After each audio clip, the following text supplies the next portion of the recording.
Welcome to Wild and Finally Fucking Free, hosted by me, soul-fueled storyteller Kylie Patchett. We dive into the truth-talking, unedited stories of metamorphosis, growth, and evolution. I deeply believe that sharing our stories holds transformative magic. Join us to listen to future humans, change agents, extraordinary ordinary people, healers, and paradigm shifters as we honor the power of our messy, magical stories.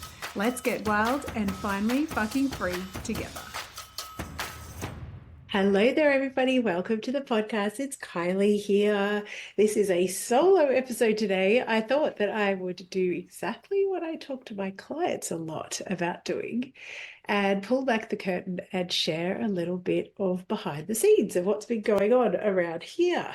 And as I was feeling into what to share today, I'm sorry for my husky voice. I've got a little bit of asthma. It's quite cold here today. What I was called to share was a little bit about what it's like with a brain, body, and business that works and flourishes and sometimes does not flourish alongside autism, ADHD, and EDS, or Ehlers-Danlos Syndrome. I'll explain how my lived experience of each of those things is during this episode. But when I'm talking to clients about the types of stories to share with their ideal clients, I keep on coming back to this central point that our clients are aware and awake these days. Gone are the days when we used to fall for the bright, shiny object positioned or the magic pill marketing solutions. And I know that there's still a lot of those style of offerings out there, but the types of clients that I'm drawn to working with, and if you're listening and you're a healer and helper, I'm sure that you are drawn to working with and have the most joy working with, are the clients that see through the bright shiny object and the BS, and they actually want a chance to have a real experience with a real human. And this is where I keep coming back to whole human connection versus treating clients like data points and talking about converting them. I really, really hate the concept of the lead magnet being there to capture leads. No, what you're actually doing is offering something in exchange for a real whole human, giving you their email address and hoping for a solution to the problem that they have, which you've positioned a solution around. And so when I talk to clients about what are the important stories to share, one of the ones that I feel like is the most important is sharing a bit of the behind the scenes. And I feel like sometimes we can think that and I'm going to use air quotes on myself, mistakes or what we're making ourselves wrong for in business isn't something that we should be sharing with clients. And I actually think that they're the exact opposite. Now, I will say that before you share the behind the scenes of your business, excuse me, please don't be sharing something that you are right in the middle of. One moment. Oh my goodness, sorry. I thought my voice was going to be fine for this, but apparently not. Please don't start sharing something that you're right in the thick of, that you haven't yet processed, that you haven't learnt the lesson from or adapted to. That is just disrespectful to your audience. I'm not talking about those types of traumatic things that you haven't processed yet. What I'm talking about is behind the scenes stories of things that you have been able to evolve through or grow through, or that you're in the middle of experiencing that don't feel highly triggering right now and are things that you feel like you can share. And I would say that this type of content is actually really important to share, because keep in mind that often what we are teaching and sharing with our clients and helping them grow and evolve through is something that we have also grown and evolved through by ourselves, not by ourselves, I mean. And it can mean that people are a couple of years behind you, or they're, a certain step in the evolution behind us. But whichever way, by sharing your own journey, often this can be a massive source of growth and inspiration. And I hope by sharing a little bit of the behind the scenes of what it is like running a brain, body, and business with autism, ADHD, and EDS, that it will give you some hope and some inspiration. And I hope by me sharing my truth, it gives you a little bit of an invitation to share yours as well. So, when I look back, I was diagnosed with autism and ADHD in October of 2022, so about 18 months ago. I'm not actually sure it was October, but around about then. And the way that I was diagnosed was that my daughter had been diagnosed with ADHD, and her psychiatrist, when we went for her follow-up appointment, turned to me and said, "So are we going to talk about your ADHD?" And I was like, "Oh, I don't have ADHD." And the reason I thought that is because my daughter and I have very, very different ways of being in the world. And now I know that is because not only do I have ADHD, but I also have autism. And I was listening to Em Rusciano, is a comedian in Australia. If you're not in Australia, you may not be familiar with her, but I'm sure if you're in Australia, you are. And she's just done a short podcast series called Anomalous that I'll definitely add to the show notes for this show. And it is actually all about neurodivergence, and she shares her experience of being a woman with autism and ADHD. She was diagnosed at 42, so I was diagnosed at 47. And I was listening to Em, this is only about 6 days ago, and Em actually described having autism and ADHD feeling like there's two competing parts of her. One that desires structure and routine and safety and security and certainty, which is the more autism kind of experience for her, and certainly for myself. And one that drives towards fierce independence, freedom, and any sort of pizzazz that'll give you some dopamine. And I had never, ever heard anyone describe before what it was like to feel like there was two competing sides of themselves. And hearing someone speak about what I feel is my lived experience was such a gift. And this is the gift of storytelling in general. By sharing our stories, we help people that are having the same experience to understand that they're not alone and they're not isolated. And in fact, there is other people that are going through the same sort of thing. It's a very, very powerful way of connecting to people. But also, when we're actually open about what we have lived through or what our lived experience is, it, especially for those people that are neurodivergent, I have definitely gone through a process over the last 18 months where I've looked back and gone, I don't actually know what parts of my, and I'm going to air quote again, my personality are actually my personality, and what parts are masked parts of me that I shoved my little sparkly ADHD plus autism brain into a size smaller, or a shininess less shiny, or a volume less loud, or a joy point less enthusiastic, so that I could fit in to how human beings are supposed to behave. I remember doing that from very, very young. And so I feel like part of what is my business journey as an autistic ADHD woman, and also perimenopausal, let's not forget that,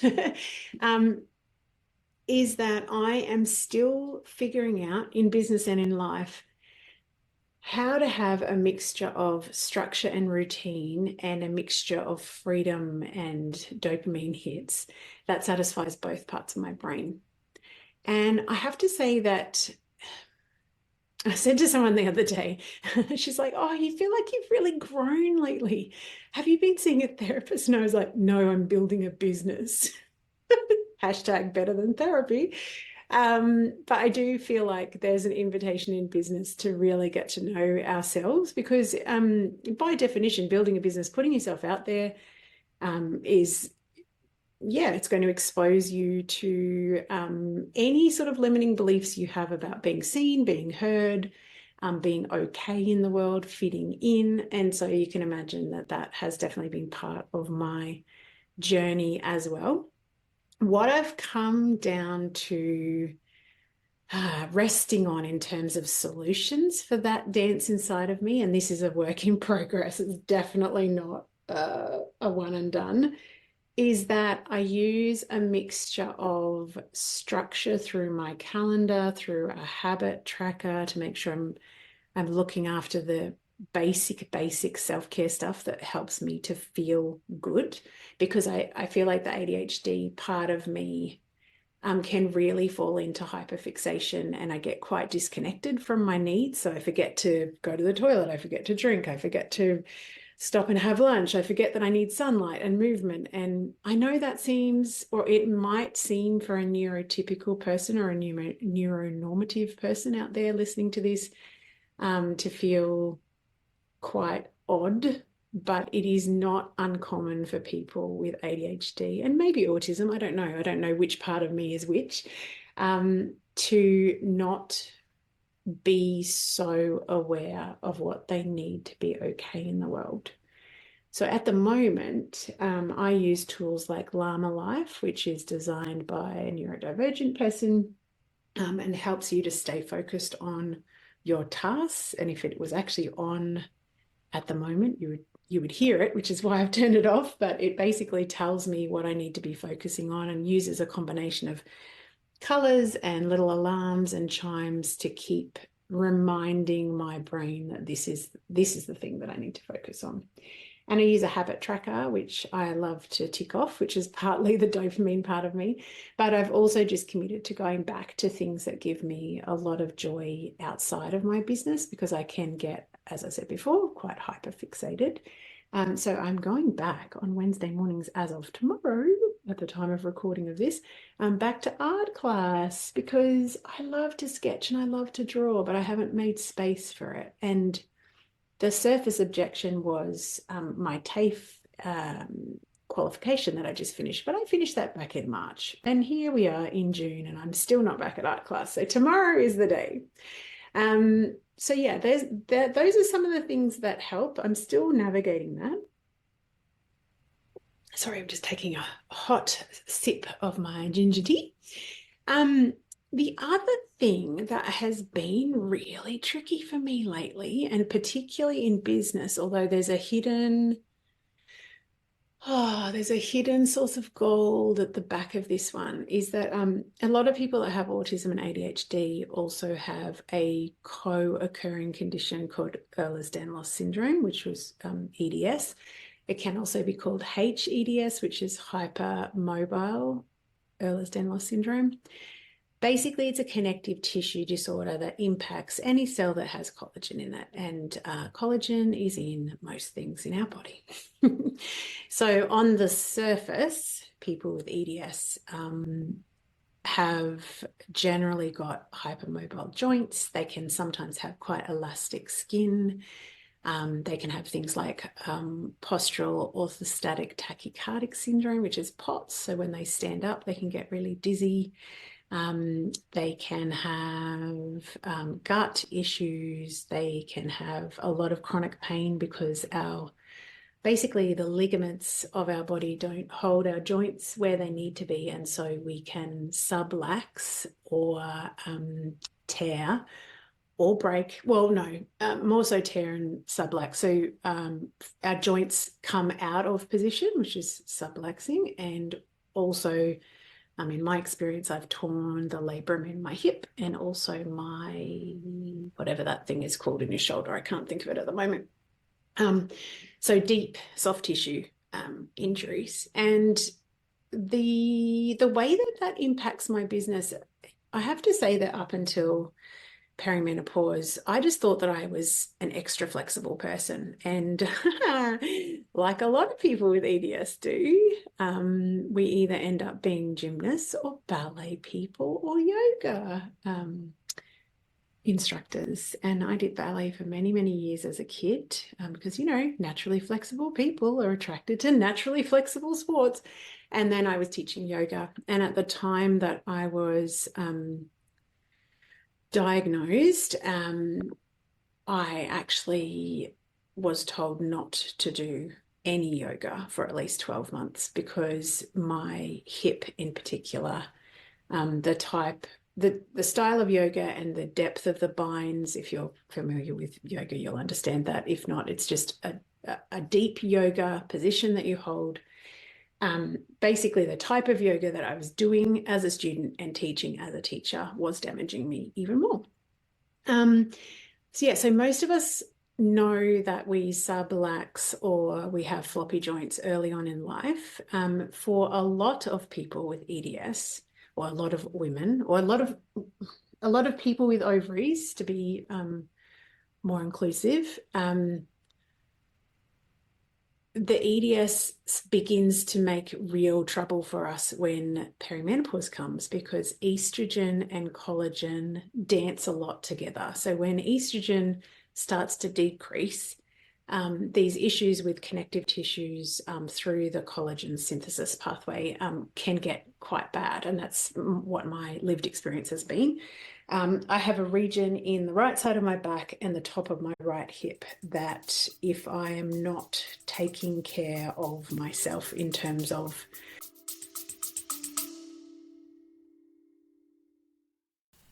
Hey gorgeous, we interrupt this gold for a delicious invitation. If your whole body has been whispering more lately, more voice, more truth, more satisfaction, more clients of the soulmate variety, more cash, more you, then this invitation is for you. Potent, my sister mind is officially open. This is my high touch, holy fuck, I'm ready sister mind for rebels in good girl clothing who are done outsourcing their power and diluting their magic to fit into someone else's business formula. If you have been craving a space where your strategy, your voice, and your energy all get to be offered, honored, refined, and amplified, this is it. Inside of Potent, you'll get my eyes on your business every single week, copy mentoring, and that is for brand copy and content storytelling that turns your truth into client catnip, energetic recalibration that helps you unhook old learned limitation patterns, keeping you quiet, not being seen, not being heard, real-time, high-touch, one-on-one coaching that actually sees the bigness of your vision, and the kind of sisterhood that does not flinch when you show up in your full, messy, brilliant, phoenix rising from the ashes glory. This isn't surface level support. It's deep, potent, paradigm shifting work that changes who you are as a woman in business and a woman in life. We start in August. Early open access is open right now. For the month of June 2025, inside of this early access open doors period, you will receive juicy bonuses, extended payment plans, and access immediately to my entire library of storytelling gold. You'll find all the juicy details at kyliepatchett.com/potent. And we fill spaces, and there's only 10 of them, and more than likely only 5 by the time you listen to this, because by that time I will have offered them to the existing cohort, the beautiful original OG circle. We do actually take applications on a first come, first served basis. So come and apply, and let's get back to the magic of the episode. gentle physical activity, eating the right food, sleeping with the right supports, so with the right pillow and the right supports between my knees to keep my hips aligned and blah, blah, blah, it can cause a lot of pain. And I feel like I was lulled into a false sense of security for quite some time, because I had been working with a naturopath, and had, figured out through a lot of testing through her, what foods contributed to inflammation, which, can make this chronic pain a lot worse. And for about 6 months, I was like pain-free, which felt like a miracle. And then just recently, I was, in hindsight, pushing myself way too hard with the amount of work hours that I was doing. And this is where the blessing comes in. I can see that my body now uses pain as a protective mechanism.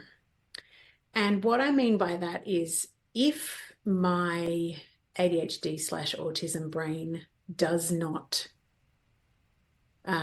see, respond, acknowledge my basic human needs, like acting like a houseplant, like, have you fed yourself? Have you watered yourself? Have you put yourself in the sun? All of that type of stuff. If my brain does not connect with that, then my body will yell. And the way that my body yells is through my right hip and the right side of my back. And just recently I bent down, it's about 2.5 weeks ago, bent down to put a plate in our crockery drawer and completely seized up. And had to get my poor husband to come and just help me to bed, and then spent 4 days in bed. And the reason I'm sharing that is because I think we have a concept in the marketplace that we can't share things that we see as like weaknesses or not perfect. And I am going to say very clearly to myself, to anyone listening, that I feel like these things that we deal with alongside of our business actually give us even more whole humanness. Like, I'm not looking for perfect people when I go looking for someone to partner with. I want to work with a whole human who's self-responsible and self-aware, is doing the best that they can, which, you would hope, or everyone always is. And that if they are living with chronic pain, or if they are living with a, tricky illness, or if they are neurodivergent, if they're anything outside of what we would class as #normal, #perfect, I would just really, really challenge you. Like, are you really looking for perfection when you look for a service provider? Or are you looking for a real human being that you can relate to, who's grounded, who acts with integrity, etc.? I think the other thing about EDS, if you're listening and you're neurodivergent and you're kind of going, hang on a minute, I've got floppy limbs, is that another thing that EDS people like me can find is that because our ligaments, so the way that you know where you are in space is partly to do with the feedback between ligaments and where they attach, and that gives you sensation, which tells you where you are in space. My Pilates teacher is always having a giggle to me because when she says, put your legs at 45 degrees, I actually literally have to look at my legs to figure out whether they are at 45 degrees, because I don't actually have an internal ability to kind of tell where I am in space. And what that can also mean is that I am often outside of my own awareness, which together with that ADHD hyperfixation can mean that I'm not aware of my own kind of needs or body sensations or inputs. And so one of the things that I'm trying on for size at the moment, together with my habit tracker, which makes sure that, I'm moving and doing some somatic release work. But I'm trying on for size again, having a tapping / journaling / meditation self-care hour, and that's in the morning before I start work, because it is my default to not be connected to my internal landscape. And yet when I'm internally connected, I do the best work that I do with, that I ever have with clients. And I also take care of my own needs much better. Which actually brings me to the other thing that I wanted to mention in this behind the scenes episode is that I feel like for those of us that have grown up feeling different or outside of the norm, particularly, or not even particularly, but, for example, as a neurodivergent person, and particularly those of us who have grown up in families where our neurodivergence wasn't kind of understood or seen, and we were made to feel not right for our full passion or full, deep dive into some like key hyper focus hobby or something. If we were always told we were being too loud or, yeah. The thing that ADHD and autistic females quite often will say is that I always got the message that I was either too much or not enough. I definitely feel like I got a lot of the too much. So don't be so enthusiastic. Don't be so loud. Don't be so passionate. Don't be so joyful. Don't be so big. And I guess the joy in business is that we can just be ourselves and give ourselves permission to be ourselves, but also being ourselves actually allows the clients who are the best fit for us and our genius zone to actually be attracted to us. So that is why I'm so passionate about sharing our stories. I think the other thing that has been up in my windshield lately is a recent episode on the podcast that I recorded with the beautiful Robin Patton from Midlife Rebel. And in that episode, if you listen to it, you'll probably hear me actually having some chiropractic adjustments of my self-story. One of the things that she said that's really stuck with me and I've got on my office bench at the moment is, my worth is not connected to how good, perfect, or productive I am. And I feel like I've come a long way with the good and the perfect, but far out, man, my worth equals productivity pattern is still very strong for me. And so one of the reasons why I'm trying more tapping on for size is that I can very easily fall into an overworking pattern. And it feels very frustrating. I also had a recent client experience with a client that really showed me how damaging this pattern can be. And I don't want to go into a lot of detail because I want to be very respectful of that person and our interaction. I think the simplest way of saying this is that I feel like my want to be a compassionate person when something happened with this particular client's family and my tendency to have a worth equals productivity pattern combined into me doing a lot of hours, like a lot, probably more than 2 or 3 weeks worth of hours that were not paid because I was trying to help through the lens of being compassionate. But then when this client asked me to do something that extended our time frame, I got totally triggered because my old story of no matter how many hours I put in, people aren't satisfied, which is totally my story, not anything to do with this client, got really, really triggered. And the strength of the trigger has shown me how much growth that I'm invited to do. I'm very grateful that the client that this happened with is also a very self-responsible, self-aware person who is also a healing practitioner and went away and felt into, and I gave myself time to not react, thank God, because I probably would have said some things that were very not how I want to be as a human. So I gave myself a few days to sort of digest and to calm my trigger down and to try and respond from a calm-centered place. And I don't think that I did that even now very well, but I did it better than reacting. So that at least is, a matter to offer myself some compassion. But the really, really healing thing about this interaction was, first of all, it showed me how powerfully this pattern plays out for me in kind of sacrificing my needs, giving through compassion, over delivering, but then being really, really resentful about it. But also clearly communicating when you're outside of scope and treating a client in a way that is fair and equitable and whole human to whole human. And I didn't give this client the opportunity to decide whether they wanted to pay me for the extra work that I was doing or whether they would prefer to do it themselves or whatever. I didn't even give them an option. And it's because of these old patterns that are playing out around worth and productivity, and also, you know, taking care of others' needs before mine, blah, blah, blah. Oh, so frustrating.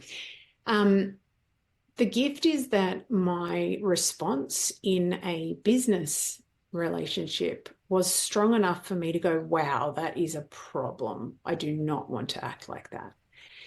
And the second thing that was a real blessing is because this person is self-aware and self-responsible, we were able to have a very clear and courageous conversation about my patterns and also their patterns, and take responsibility for what was ours. And it just showed me once again how important it is that when we're in business, particularly for ourselves, that we need to clean up our own backyard and practice really clear business boundaries. And practicing business boundaries is not about, you know, being unkind or nasty or any of those things. It's actually a really loving, really generous way to treat yourself and also your clients.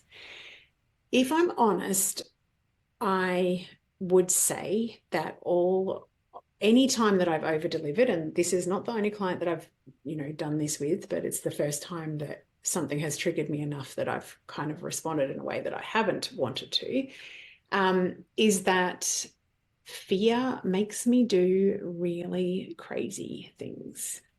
And when I trace back the decisions to work with a couple of people in, you know, about 6 months ago, I would say that fear was driving the bus, and not a sense of worthiness and a sense of value for the gifts that I bring to clients, and certainly not a sense of clarity around the clients that I work the best with. And I think this is really, well, I know it's really common because I see it in my clients all the time, is that sometimes our fears and our patterns and what we're going through, certainly for me, part of this reactivity to this pattern was the fact that I was experiencing really significant pain in my back. And it was because my body was talking to me saying, hey, we can't keep this up. You're over delivering. You're working outside of your hours. You're not taking care of yourself. And so it is our responsibility as business owners to tend to our own needs and to make sure that what we are communicating in the marketplace is aligned to the types of people that we want to work with. So there's no point, I'll just take my business, for example. There's no point me wanting to work with, you know, people that are in at least their second to sort of fifth-ish year of business. They've probably gone through a stage where they've done their own copywriting to start with, or they've followed kind of like a framework to do that, more of a cookie cutter approach. But the key thing is that they're now ready and able to invest in learning and co-creating content that actually connects from a whole human to whole human point of view through storytelling, rather than just trying to convert people like their data points in a funnel, which is a very impersonal and very disrespectful way of doing business, in my humble opinion. And so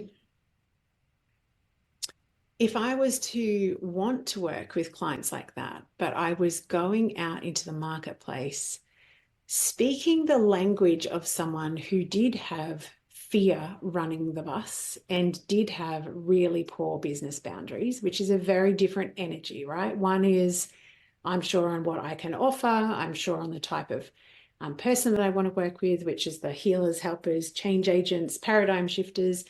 And I'm also really clear on what I bring to the table, which is a point of difference in the marketplace.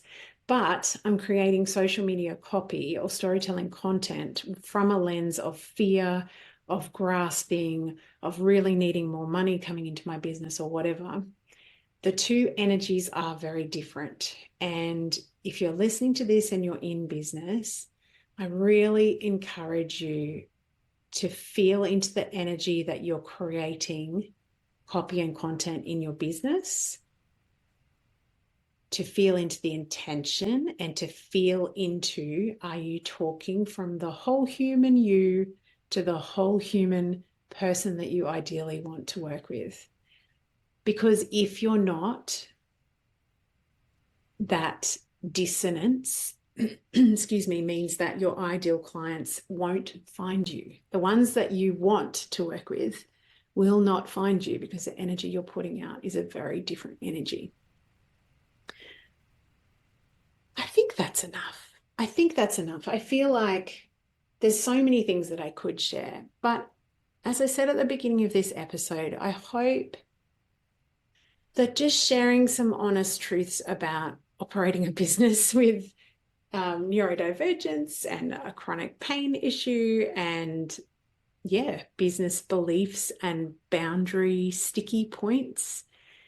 I hope that it helps you to understand that you don't have to be perfect to be in business. And I hope that it helps you to connect to the real human part of me, because there is absolutely no bone in my body that wants to pretend that I am by any means perfect. I do, however, have very, very strong conviction around the fact that storytelling is one of the missing keys in connecting to your ideal clients. And I've actually just created something that's very, very cool. I'm very proud of it. It's called Storytelling 101. It's a freebie on my website. And it actually goes through the differences between cookie cutter copywriting and superstar storytelling. One being same old, and people can, they read it and go, oh yeah, this is another bright, shiny object solution. And like I said at the beginning of this episode, if you are the people that are attracted to this podcast, I know that you are not wanting to attract the people that are looking for the bright, shiny object anyway. You're looking for people that are ready for your gifts and are ready for what you have to deliver to the world. It also goes through the 6 essential stories that you ideally would be sharing in business. And it also helps you to understand how you can learn to get one of the most powerful stories, which is to share your clients before, during, and after stories. So before working with you, during the time they worked with you, and after they worked with you. So if you want a copy of that, I'll whack it in the show notes. It's at kpcreative.com.au/storytelling 101. It is also in my LinkedIn profile on Instagram and Facebook. So please come and grab it if you would like some help with connecting to your ideal clients and some help with actually sharing the message of your business in a way that feels completely aligned with you. Because if you are not creating content and writing social media posts or recording your podcast with your full whole human self, all your warts, all your wonder, everything, then the chances are that you are accidentally repelling the very people that you ideally want to be working with. So until next time, enjoy your beautiful day. I hope it's warmer where you are, not too warm. My feet are freezing. I'm going to go and put on some sockies. Have a beautiful day. And yeah, if you have any questions about storytelling or about the difference between copywriting and storytelling, or how to frame up a story, I love to respond to questions. It's totally a generator thing in human design. So yeah, DM me on Instagram or Facebook. You'll find me at Kylie Patchett on both of those. And yeah, give me a yell. I might just make an episode about it. All right. Thank you so much, beautiful people. Bye-bye. Thanks for tuning in to Wild and Finally Fucking Free. I'm Kylie, your host. And given that I know you would have enjoyed this episode, please do us a favor and subscribe, leave a review, and share it with fellow freedom seekers. Remember, being seen in all our mess and magic helps heal ourselves and the world, because the world needs more wild and finally fucking free humans. Have a great day.